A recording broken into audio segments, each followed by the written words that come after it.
আসসালামু আলাইকুম ওয়া রাহমাতুল্লাহি ওয়া বারাকাতুহু। সম্মানিত দর্শক শ্রোতা মণ্ডলী, কাছের এবং দূরের, দেশ ও প্রবাসের যে যেখান থেকে আমাদের কোরআন শিক্ষার ভিডিও দেখে থাকেন, সকলকে জানাচ্ছি আন্তরিক মোবারকবাদ। আসসালামু আলাইকুম ওয়া রাহমাতুল্লাহি ওয়া বারাকাতুহু। আজকে আমরা আমাদের তৃতীয় ক্লাস চালু করতে যাচ্ছি, অর্থাৎ শুরু করতে যাচ্ছি, যেটা সূরাতুল ফাতিহা দিয়ে আমরা আজকে শুরু করব। আসুন আমরা সূরাতুল ফাতিহা পড়া এবং তার অর্থ, শাব্দিক বিশ্লেষণ এবং প্রতিটি আয়াতের আলোকে রাসূল সাল্লাল্লাহু আলাইহি সাল্লাম কী বলেছেন আমরা জানার চেষ্টা করি।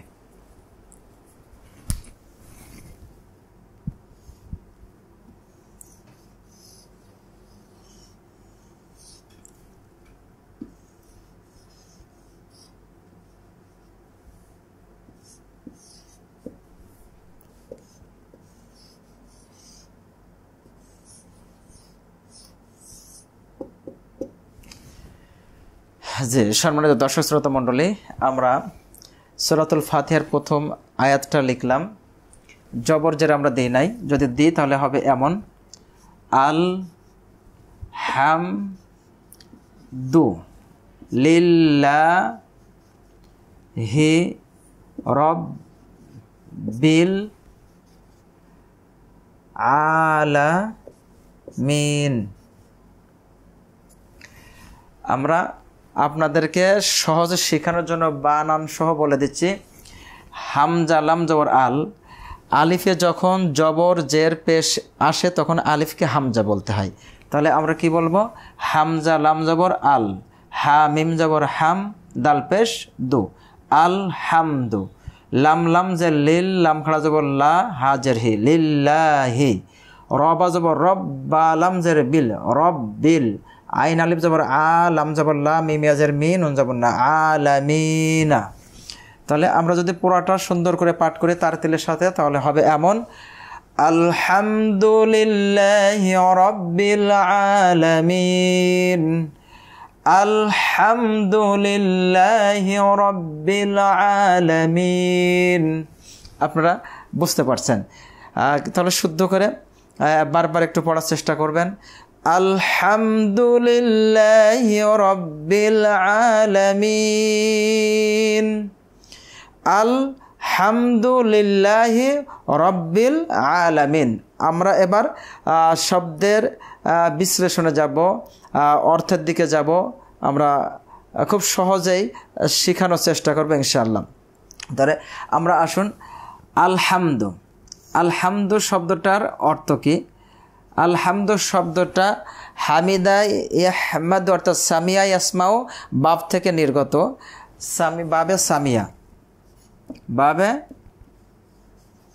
সামিয়া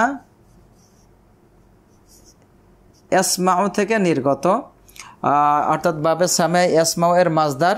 এর অর্থ হচ্ছে প্রশংসা, গুণগান, তারপরে গুণকীর্তন, মহিমা, যা কিছু আমরা বর্ণনা করি তার অর্থ হচ্ছে, অর্থাৎ আলহামদু হামিদা শব্দের অর্থ হচ্ছে এই যে গুণগান, গুণ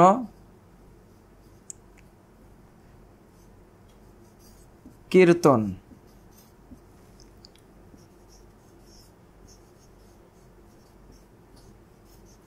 প্রশংসা। হামিদা অর্থাৎ আলহামদু, এই হামদু শব্দের অর্থ। আলহামদু শব্দের অর্থটা আমরা জেনে গেলাম। এবার আসবো আমরা রব্বিল। লিল্লাহি লামটাকে বলা হয়, যদি আপনি গ্রামারের নিয়মে ধরেন তাহলে লা হরফ আল হরফুল জর, হরফুল জার, অর্থাৎ লি। লি শব্দের অর্থ হবে জন্য, জন্য। আর আল্লাহ, আল্লাহ, আল্লাহ। আল্লাহ রাব্বুল আলামিনের যত আল আসমা ও সিফাত নাম আছে তার মধ্যে আল্লাহ শব্দটি আল্লাহ, এর কোনো বিকল্প আর কোনো কিছু নাই। তাহলে আমরা আল্লাহ সম্পর্কে জানলাম, আল্লাহর অর্থ জানলাম। রব, রব শব্দের অর্থ রব্বুন শব্দটি এর অর্থ হচ্ছে মালিক, তারপরে কর্তা, যে কোনোটা দিয়ে আমরা বোঝাতে পারি। অর্থাৎ রব্বুন এটা হচ্ছে একটা সিফাত, আল্লাহর হচ্ছে সিফাত, যেটা আরবাবুন থেকেও নির্গত হয়, অর্থাৎ প্রতিপালক যাকে আমরা বলি। তাহলে রব শব্দের অর্থ হচ্ছে প্রতিপালক,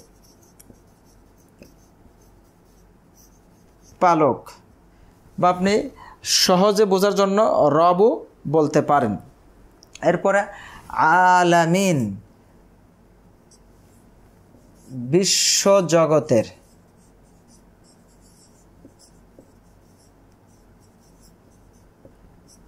আল আলামিন বিশ্ব জগতের যিনি মালিক, অর্থাৎ আল আলামু বা বহু বচনে আল আওয়ামুন বা আলামুন শব্দ থেকে আমরা নিতে পারি আওয়ালিমু বা আওয়ালিমুন। এই এর বহু বচন, এক বচন হচ্ছে আল আলামিন আমরা নিতে পারি, অর্থাৎ বিশ্ব জগতের বা জগৎবাসী, বিশ্ব ব্রহ্মাণ্ড যেটাই আমরা বলি আমরা নিতে পারি। তাহলে এখন যদি আমরা এর পুরোটা অর্থ করি, আলহামদুলিল্লাহি রব্বিল আলামিন, এর অর্থ হচ্ছে যে আমি প্রশংসা জ্ঞাপন করছি, আমি গুণগান করছি ওই আল্লাহর জন্য যিনি তামাম জগতের এই বিশ্ব ব্রহ্মাণ্ডের মালিক। আলহামদুলিল্লাহি রব্বিল আলামিন। আলহামদু অর্থাৎ আমি গুণগান করছি, আমি প্রশংসা করছি, লিল্লাহি আল্লাহর জন্য যিনি রব, মালিক, প্রতিপালক, কিসের? আল আলামিন বিশ্ব জগতের। আমরা এটা জানলাম। এরপরের আয়াতে আমরা যাব। আমরা সূরা ফাতিহার 2 নম্বর আয়াতে যাচ্ছি। আর রহমানির রহিম।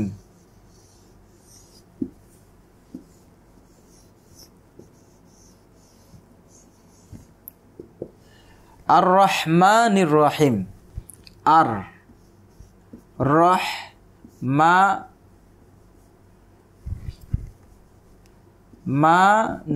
রহিম। আর রহমান আর রহিম, আমরা বিসমিল্লার মধ্যেও এই বিষয়টা উল্লেখ করেছি। আর রহমান এটা হচ্ছে ইসমে মুবালাগা, ইসমে মুবালাগা, যার অর্থ হচ্ছে সীমাহীন দয়ালু।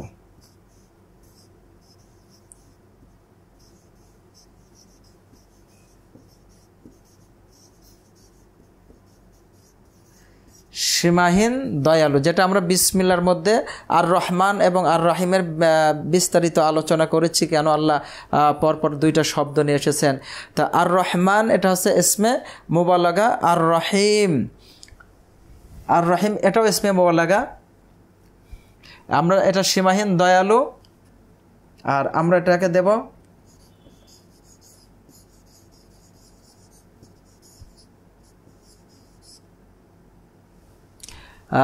সীমাহীন দয়ালু, দয়াবান দিতে পারে আমরা, দয়াবান, অর্থাৎ সীমাহীন দয়ালু আর রহমান, আর রহিম সীমাহীন দয়াবান। অর্থাৎ আল্লাহ রাব্বুল আলামিনের এই 2টা, এটা ইসমে মুবালাগা, অর্থাৎ আল্লাহর গুণ। আল্লাহ রহমান এবং রহিম এটা আল্লাহর গুণ। তাহলে আমরা আবারও বলছি, অর্থাৎ আমরা যখন 2য় আয়াতে তেলাওয়াতে আমরা যাচ্ছি, তখন আমরা আবারও বলছি কি আর রহমানির রহিম, আর রহমানির রহিম। অর্থাৎ কি বলছি, যে আমি যাবতীয় প্রশংসা যে করছি সেই মালিকের, সেই বিশ্ব জগতের প্রভুর, তার গুণাবলী আবার আমরা বর্ণনা করছি, যিনি পরম দয়ালু এবং পরম দয়াবান বা সীমাহীন দয়াবান, অর্থাৎ পরম করুণাময় এবং সীমাহীন করুণাময়, আমরা 2টাই উল্লেখ করতে পারি। তাহলে আর রহমানির রহিম, শুদ্ধ করে আর রহ, এই হাটা উচ্চারণ হবে হলকের মাঝখান থেকে আইন এবং হা দুইটা অক্ষর ওখান থেকে উচ্চারিত হয়। হলক থেকে 6টা অক্ষর উচ্চারিত হয়। হামজা হা হলকের শুরুর থেকে, আইন হা হলকের মাঝখান থেকে, গাইন খা হলকের শেষ অংশ থেকে। এটাও আপনারা জেনে নেবেন। আমরা হয়তো পরবর্তীতে যখন তাজবিদের ক্লাস নেব, তাজবিদ সম্পর্কে আপনাদেরকে শেখাবো, তখন আমরা এটা উল্লেখ করব। তাহলে আর রহমান এবং আর রহিম শব্দের অর্থ আমরা জানতে পারলাম। কি আমরা আমাদের সুন্দর করে আপনাদের জানার জন্য লিখে দিই। আর রহমান আর রহিমের অর্থ হচ্ছে যিনি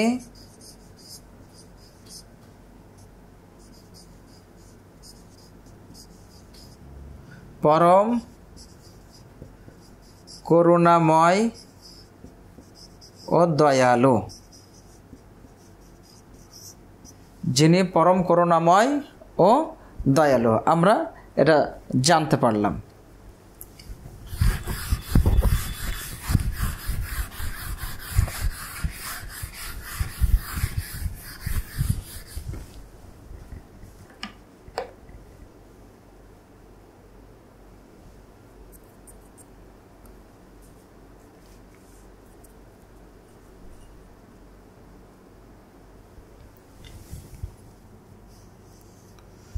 মালিকি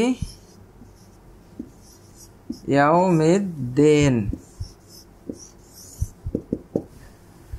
মালিকি ইয়াউমিদ্দিন,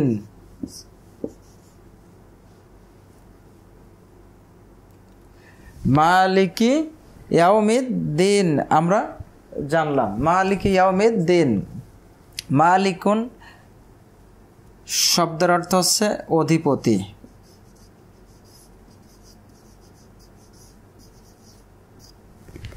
মালিকুন শব্দের অর্থ অধিপতি।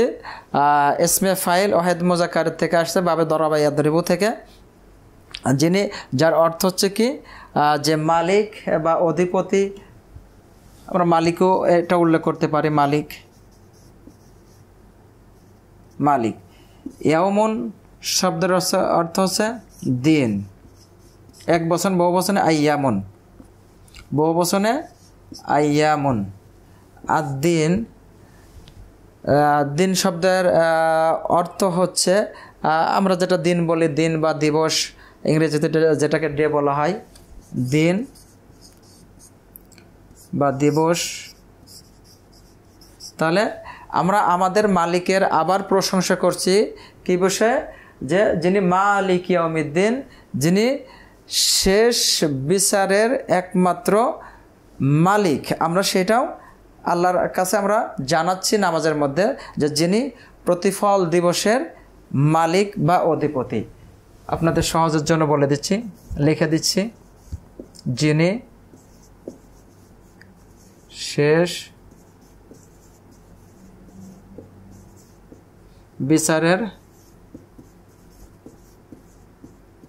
অধিপতি বা মালিক, বা যেটাই আপনি বলেন। তাহলে যিনি শেষ বিচারের অধিপতি বা মালিক, আমরা নামাজের মধ্যে আবার আমাদের মালিকের গুণাগুণ করছি। এরপরের আয়াতে আসুন আমরা কি বলি,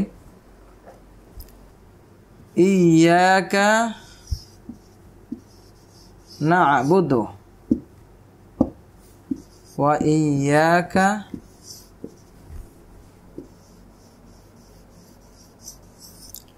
নাস্তাঈন, ইয়াকা না'বুদু ওয়া ইয়াকা নাস্তাঈন। তাহলে আমরা ইয়াকা না'বুদু ওয়া ইয়াকা নাস্তাঈন। আমরা 5 নম্বর আয়াতটা এবার শিখব। ইয়াকা না'বুদু ওয়া ইয়াকা নাস্তাঈন। ইয়াকা শব্দটা আরবি ব্যাকরণে কোনো কিছুকে মানে জোর দিয়ে, গুরুত্ব দিয়ে বোঝানোর জন্য এটা বলা হয়। তাহলে আমরা গুরুত্ব দিয়ে বলছি ইয়াকা না'বুদু। না'বুদু শব্দের অর্থ যে আমরা তোমারই ইবাদত করি। তা ইয়াকা না'বুদু, তোমারই একমাত্র ইবাদত করি। না'বুদু শব্দটা জমা মুতাকাল্লিমের সিগা না আবুদু আবুদু না আবুদু, তাহলে ইয়াকা না আবুদু, না আবুদু ইয়াকাটা কি জন্য ব্যবহৃত হচ্ছে? ইয়াকা শব্দের অর্থ হচ্ছে কোনো কিছুকে গুরুত্ব দিয়ে। ইয়াকা ওয়াল আসাদ অর্থাৎ অবশ্যই বাঘের মতো, অর্থাৎ তুলনা করা হচ্ছে। তো ইয়াকা না আবুদু, কেমন ইবাদত করি? তোমারই একমাত্র ইবাদত করি। না আবুদু মানে আমরা ইবাদত করি, আমরা বিনয়ী হই, আমরা এটা বলতে পারি। তাহলে এর অর্থ হচ্ছে ইবাদত করি বা বিনয়ী হই, আমরা উল্লেখ করতে পারি। আবার ওয়া এবং ইয়াকা আবারও গুরুত্ব দিয়ে বলা হচ্ছে, আবারও জোর দিয়ে বলা হচ্ছে নাস্তাইন, এটাও জমা মুতাকাল্লিমের সিগা, সাহায্য চাই।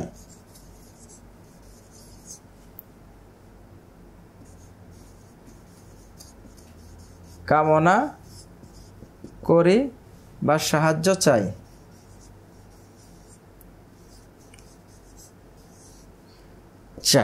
তাহলে আমরা 5 নম্বর আয়াতের অর্থটা আমরা জেনে যাচ্ছি, ইয়াকা না'বুদু ওয়া ইয়াকা নাস্তাইন।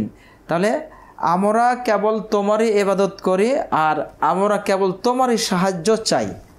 আমি আপনাদের সহজের জন্য আবার অর্থটা লিখে দিচ্ছি। আমরা কেবল তোমারই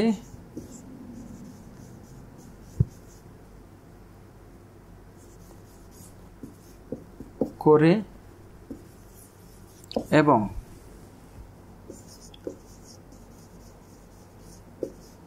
তোমারই সাহায্য চাই।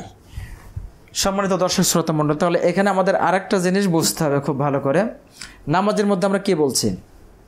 ইয়াকা না'বুদু ওয়া ইয়াকা নাস্তাইন, তোমারই ইবাদত করি আর তোমারই সাহায্য চাই, আমরা এটা বলছি। তাহলে আমরা নামাজের মধ্যে যেটা করছি বা যেটা চাচ্ছি, যদি আমরা এটা বুঝতাম বা আমরা বুঝেই যদি এটা তেলাওয়াত করতাম, তাহলে বাস্তব জীবনেও কিন্তু আমাদের এটা প্রতিফলিত হতো আমাদের জীবনে। অর্থাৎ আমরা নামাজের মধ্যে বলছি যে আল্লাহ তোমারই আমরা একমাত্র ইবাদত করি আর একমাত্র তোমারই সাহায্য চাই। যদি এটাই বাস্তবে আমাদের জীবনে হতো, তাহলে আমরা কখনোই আর আল্লাহকে ছাড়া অন্য কোনো মানুষের অন্য কোনো কিছু বানাই নিতাম না ইবাদতের মাধ্যম হিসাবে। আর সাহায্যের ক্ষেত্রেও আমার যত বিপদই আসুক, আমার যে কোনো সমস্যাই হোক, সব সমস্যায় একমাত্র আল্লাহর কাছেই আমরা সাহায্য কামনা করতাম যে আল্লাহ আমার এই বিপদটা এসেছে, আমার এই সমস্যাটা এসেছে, তোমার কাছেই আমি ধন্যবাদ দিচ্ছি, আমি তোমার কাছেই সাহায্য চাচ্ছি, তুমি আমার এই বিপদ থেকে মুক্তি দাও, আমার এই বিপদ থেকে আমাকে বাঁচাও। এইভাবে আমরা কি করতাম? আল্লাহর কাছে সাহায্য কামনা করতাম। তা আমাদেরকে এই আয়াতের একটা শিক্ষা যে আমরা কখনোই নামাজে যেটা বলি সেইটা আমাদের জীবনে আসলে বাস্তবায়ন করি না বা বুঝে শুনে আমরা নামাজে পড়ি না, আর সেইটার শিক্ষাও আমাদের বাস্তব জীবনে নাই।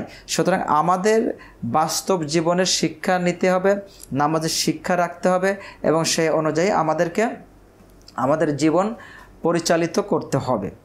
আসুন এবার আমরা 6 নম্বর আয়াতে চলে যাব। আমরা আল্লাহর কাছে কি কামনা করি? ইহদিনাস সিরাতাল মুস্তাকিম। আমি আপনাদেরকে আবার লিখে দেখাচ্ছি।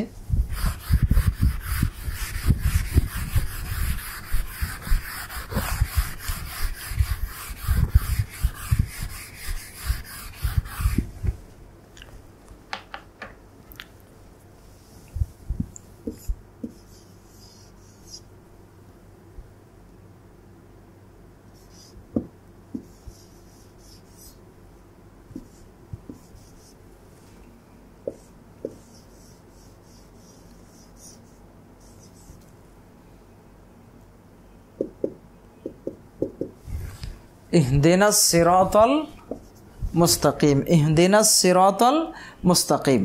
ইহদিনা শব্দের অর্থ হচ্ছে যে সঠিক পথ পথের নির্দেশ করা ইত্যাদি বলা হয়। ইহদিনা এটা ওয়াহিদ মুজাক্কার আমরের সিগা, ইহদিনা।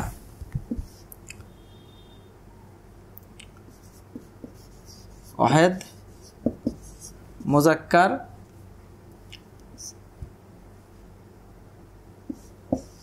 আমরের সিগা, এটা এর অর্থ হচ্ছে যে পথ দেখান বা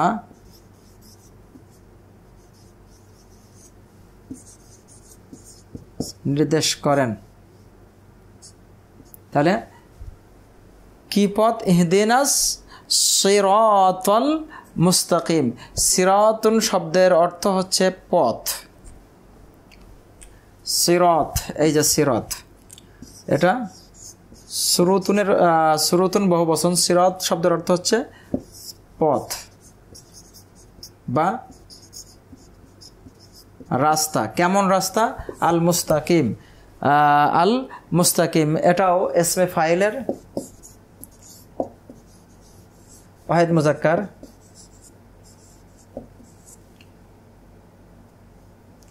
ওয়াহিদ মুজাক্কারের থেকে আসছে মুস্তাকিম, অর্থাৎ সরল সঠিক পথ। সরল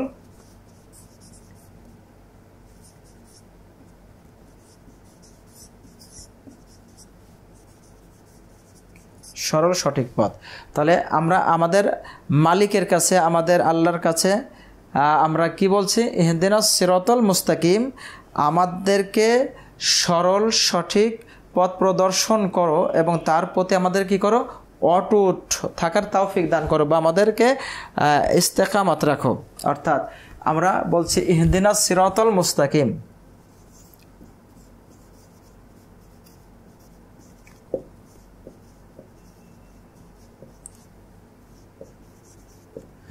সরল সঠিক পথ বা রাস্তা। তাহলে আমরা আমাদের আল্লাহর কাছে, আমাদের মালিকের কাছে নামাজের মধ্যে কিন্তু এটা জানাচ্ছে যে আমাদেরকে সরল সঠিক পথ বা রাস্তা দেখান। আমরা এটা প্রার্থনা করছি আল্লাহ রব্বুল আলামিনের কাছে। এবার আসুন তারপরের আয়াতে আল্লাহ সুবহানাহু ওয়া তাআলা কি বলছেন। আমরা 7 নম্বর আয়াতে চলে আসলাম। সিরাতাল্লাযিনা, সিরাজিনা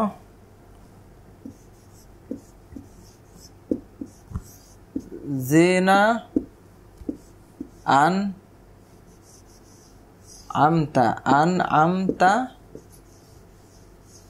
আলাইহিম, সিরাতাল্লাযিনা আনআমতা আলাইহিম। আমরা এইটুকুর অর্থটা আগে জেনে নিই।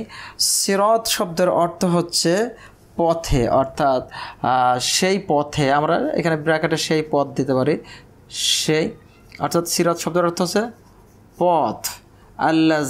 আল্লাযিনা যাদেরকে আনআমতা আপনি অনুগ্রহ দান করেছেন, আপনি অনুগ্রহ দান করেছেন আলাইহিম যাদের উপরে।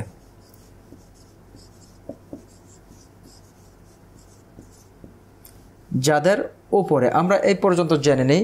তাহলে আমরা কি বলছি? সিরাতাল্লাযিনা আনআমতা আলাইহিম, সিরাতাল্লাযিনা আনআমতা আলাইহিম। আমরা সিরাতের ব্যাপারটা তো জেনেছি এর আগের আয়াতে। আনআমতা এটা ওয়াহিদ মুজাক্কারের শব্দ, ইসমে ফাইলের থেকে আসছে। তো এর অর্থ হচ্ছে কি যে সিরাতাল্লাযিনা আমাদেরকে সেই পথ দেখা, আল্লাযিনা ইসমে মৌসুলা যাদেরকে, আনআমতা আপনি অনুগ্রহ দান করেছেন, আলাইহিম যাদের উপরে। অর্থাৎ যাদের উপরে মানে আমাদের নবীর পূর্বে অনেক নবী চলে গিয়েছেন, আমরা এখন দুনিয়াতে আছি। আমাদের পূর্বে যে সকল সালাফে সালেহিন যারা নেককার, যারা হেদায়েতের উপরে এই দুনিয়া থেকে বিদায় নিয়েছেন ঈমানের সাথে, তাদের সেই রাস্তা আমরা আল্লাহর কাছে কামনা করছি। তারপরের অংশে আমরা বলছি কি?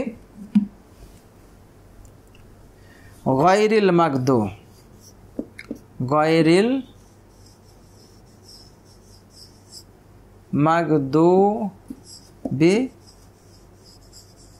আলাইহিম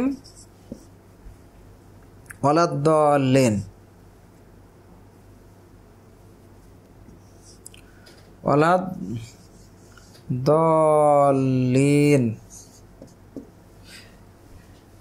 গায়রিল মাগদুবি আলাইহিম ওয়ালাদ-দাল্লিন। গায়রিল মানে ব্যতীত,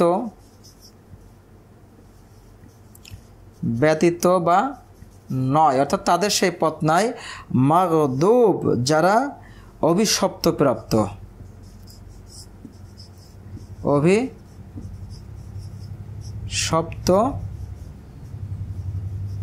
প্রাপ্ত, আলাইহিম যাদের উপরে কি হয়েছে,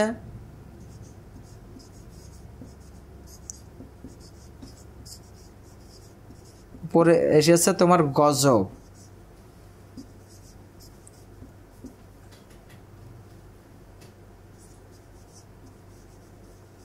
তোমার গজব এসেছে। ওয়ালাদ-দাল্লিন এবং যারা পথভ্রষ্ট,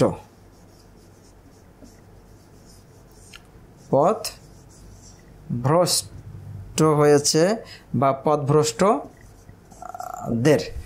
অর্থাৎ আমরা আল্লাহর কাছে আবার কামনা করছি যে হে আল্লাহ, আমাদেরকে তুমি সেই রাস্তা দেখায় ওরা বা সেই রাস্তায় আমাদেরকে পরিচালিত করো না যারা কি হয়েছে, তোমার অভিশপ্ত প্রাপ্ত হয়েছে, অর্থাৎ যাদের উপরে তোমার গজব এসেছে এবং যারা তোমার পথভ্রষ্ট হয়ে গিয়েছে, তাদের সেই রাস্তা থেকে আমরা পানা চাচ্ছি।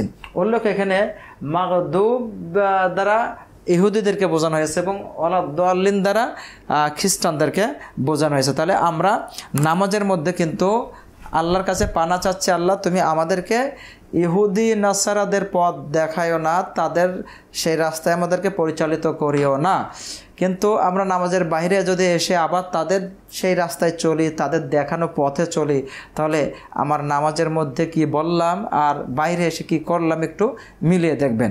এবার আমরা যাব এই সূরা ফাতিহা সম্পর্কে রাসূল সাল্লাল্লাহু আলাইহি ওয়াসাল্লাম কি বলেছেন, বা আমরা এই যে আলহামদুলিল্লাহি রাব্বিল আলামিন এই শব্দের ব্যাখ্যা বিশ্লেষণের দিকে আমরা যাব, যে পবিত্র কোরআনের সাথে সাথে বিশুদ্ধ হাদিসে রাসূল সাল্লাল্লাহু আলাইহি ওয়াসাল্লাম কি বলেছেন।